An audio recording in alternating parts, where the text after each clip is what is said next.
మీ పేరండి? షేక్ షాహినా పర్వీన్. మీకు ఈ డిఎస్సి లో అంటే ఏ కేటగిరీలో ఉద్యోగం వచ్చింది? నాకు జనరల్ కేటగిరీలో వచ్చింది. అంటే ఓవరాల్ గా అసలు ఈ డిఎస్సి జరిగిన విధానం ఏదైతే రిక్రూట్మెంట్ అంతా కూడా అవకతవకలు జరిగాయి, ఇందులో పేపర్ లీకేజ్ అయింది, నారా లోకేష్ రాజీనామా చేయాలి, లేదంటే ఏదైతే హారిజంటల్ రిజర్వేషన్ అని చెప్పి ఇదంతా కూడా జరుగుతుంది. అసలు ఏంటి డిఎస్సి నోటిఫికేషన్ ఇచ్చిన దగ్గర నుంచి మిమ్మల్ని రిక్వైర్ చేసుకున్నాక ప్రాసెస్ ఎలా జరిగింది? నార్మల్ గా అయితే మనకి కేటగిరీ వైజ్ ఇస్తారు, మాకు అలా కూడా కాదు, జస్ట్ మార్క్స్ మా ర్యాంక్ ని బట్టే మాకు సీట్స్ అలాట్ చేసినారు, మాకు స్కూల్స్ కూడా అలాట్ చేసినారు అనమాట.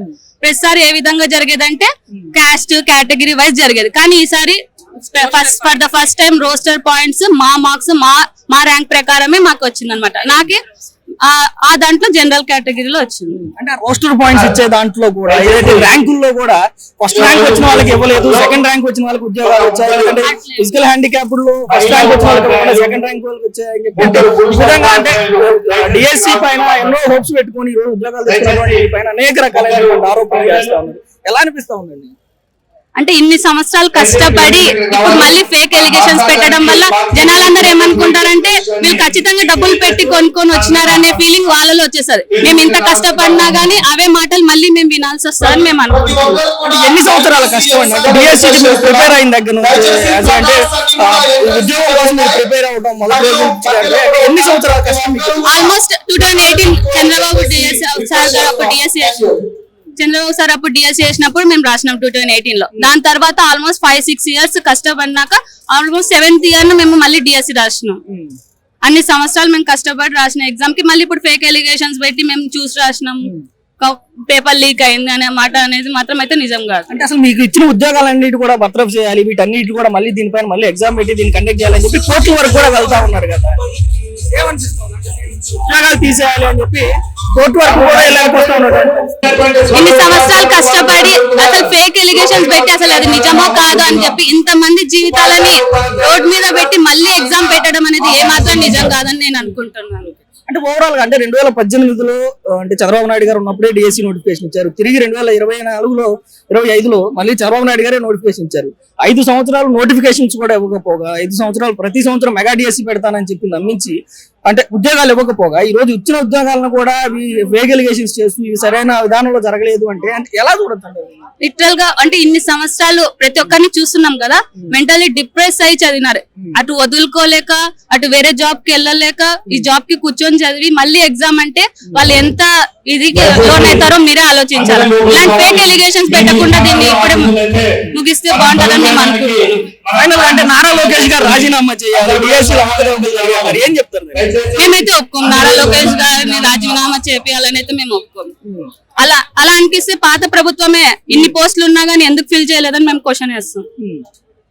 అంటే ఢిల్లీలో దేవేంద్ర ప్రధాని రాజీనామా చేసాడు, నీట్ పేపర్ లీక్ అయిందని, ఇక్కడ డిఎస్సి పేపర్ లీక్ అయింది కాబట్టి నారా లోకేష్ కూడా రాజీనామా చేయాలన్నారు, దానికి ఏకీపిస్తారు? అలా అనుకుంటే చాలా పేపర్స్ లీక్ అయినాయి, అప్పుడు ఉన్న వాళ్ళందరూ ప్రతి ఒక్కరు రాజీనామా చేసుకుంటూ పోవాలి కదా. మేమైతే ఒప్పుకోమని. మేడం మీరు చెప్పండి, మీ పేరు? నా పేరు షానాజ్. మీరు ఎన్ని సంవత్సరాలు కష్టం అంటే ఈ డిఎస్సి ఉద్యోగం కోసం మీరు అంటే హాస్టల్స్ లో ఉండు లేదంటే బయట రూమ్స్ తీసుకుని చదువుకుని అంటే ఎన్ని సంవత్సరాలు కష్టం టీచర్ అవడం? నేనైతే 7 years కష్టపడినాను. 7 years హాస్టల్లో ఉంటూ కరోనా టైంలో అటు ఇంటి వెళ్ళలేక అటు హాస్టల్స్ ఓపెన్ లేక ఇంట్లోనే ఒక రూమ్ లో ఐసోలేటెడ్ గా ఉంటూ చదువుకున్నాము.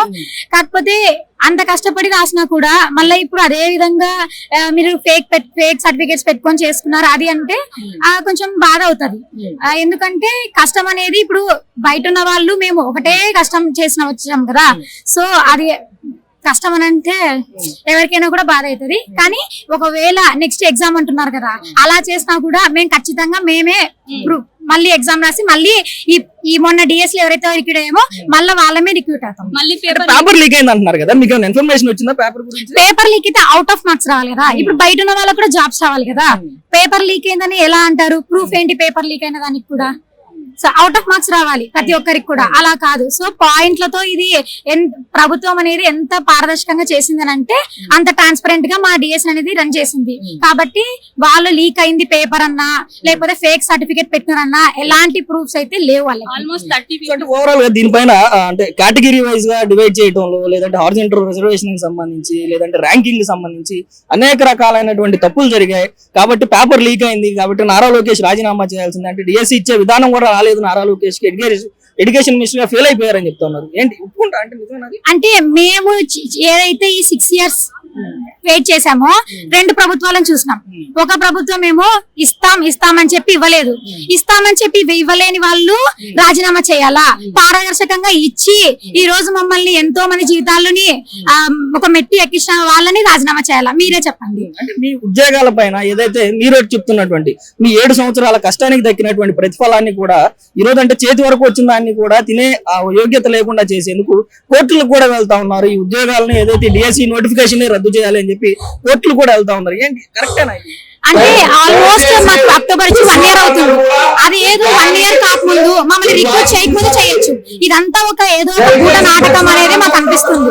అంతేగాని వాళ్ళు చెప్పేవన్నీ ఏదైతే నిజం అనేది అయితే లేదు.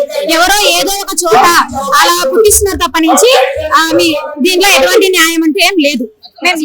మీకే కేటగిరీలో వచ్చిందంటే? నాకు కూడా జనరల్ కేటగిరీలో వచ్చింది. జనరల్ కేటగిరీలో వచ్చిన వాళ్ళకి దాదాపుగా చాలా మందికి డబ్బులు పెట్టి ఉద్యోగాలు కొనుక్కున్నారని చెప్పి ప్రధానంగా వస్తున్నటువంటి విమర్శ. ఎంత ఇచ్చారండి ఉద్యోగానికి? ఎంత ఇస్తాం? 6 years ఏదైతే హాస్టల్ చదువుకున్నామో అనిపించుకున్నామని చెప్పుకోవాలి. అట్లయితే మేము హాస్టల్ కి పెట్టుకున్న ఖర్చు, మేము చదువుకోవడానికి మేము పెట్టుకున్న ఖర్చు, మా పేరెంట్స్ మా మీద ఇన్వెస్ట్ చేసినది మేము ఇచ్చుకున్నామని చెప్పాలి. అంతేగాని గవర్నమెంట్ కి ఇచ్చినారంటే అది ఎవరు చూస్తున్నారు సార్? మేమైతే మాకు ఎటువంటి డబ్బు అడగలేదు, మేము ఎవరికి ఇచ్చుకోలేదు. 6-7 సంవత్సరాలు మీ కష్టాన్ని ఒక్క మాటతో తీసేస్తా ఉంటే ఎలా అనిపిస్తా ఉంది? బాధ వేస్తుంది సార్. ఎందుకంటే 1-2 రోజులు కాదు కదా, ఒక 1 year కష్టపడిన ఫార్మర్ కి ఒక రోజు వర్షం వచ్చి పొలం అంతా పోతే ఎంత ఉంటుందో 7 years మాకున్నప్పుడు మాకు అంతే బాధ ఉంటది కదా. నైట్ నిద్ర లేకుండా చదువుకున్న రాత్రులు ఉన్నాయన్నమాట. అంత కష్టపడి చదువుకున్నప్పుడు బయట ఉన్న వాళ్ళు అలాగే చదువుకున్నారు. కానీ మంచి ఒక లక్కో లేకపోతే ఇంకొకటో మేము ఒక బెట్ ఇప్పుడు బయట ఉన్నాం, దాన్ని మీరు ఒక రోజు కొట్టేస్తామనంటే మేమైతే ఊరుకోం. ఫైనల్ అంటే 5 సంవత్సరాలు ప్రతి సంవత్సరం క్యాలెండర్ తో పాటు మెగా డిఎస్సి క్యాలెండర్ కూడా ఇస్తాను అని చెప్పి 5 సంవత్సరాలు యువత అందరికి కూడా చెప్పినటువంటి పరిస్థితి. 5 సంవత్సరాలు ఒక్క నోటిఫికేషన్ కూడా ఇవ్వకపోగా ఏదైతే 2018లో నారా చంద్రబాబు నాయుడు గారు ఇచ్చిన నోటిఫికేషన్ తర్వాత తిరిగి 2023-24లో నారా లోకేష్ గారు ఇచ్చినటువంటి నోటిఫికేషన్ చూసాం. 5 సంవత్సరాల నోటిఫికేషన్ లో ఇవ్వనటువంటి వ్యక్తులు ఈ రోజు నోటిఫికేషన్ ఇచ్చి ఉద్యోగాలు ఇచ్చి దాదాపు 16,000 కుటుంబాలకు వెలుగునిస్తే అది జరిగినటువంటి అంశం తప్పు, జరిగినటువంటి ప్రక్రియ తప్పు. నారా లోకేష్ రాజీనామా చేయాలి అంటే ఏం చెప్తారు వాళ్ళకి? ఒకటే సార్, ఇచ్చి ఒక ఇంతమంది వ్యక్తులని ఒక మెట్టి ఎక్కించారన్న వాళ్ళని రాజీనామా చేయమనాలా? ఇస్తామని చెప్పి వెనుక తిరిగిన వాళ్ళని రాజీనామా చేయాలా? అదొక క్వశ్చన్ వాళ్ళకి రిటర్న్.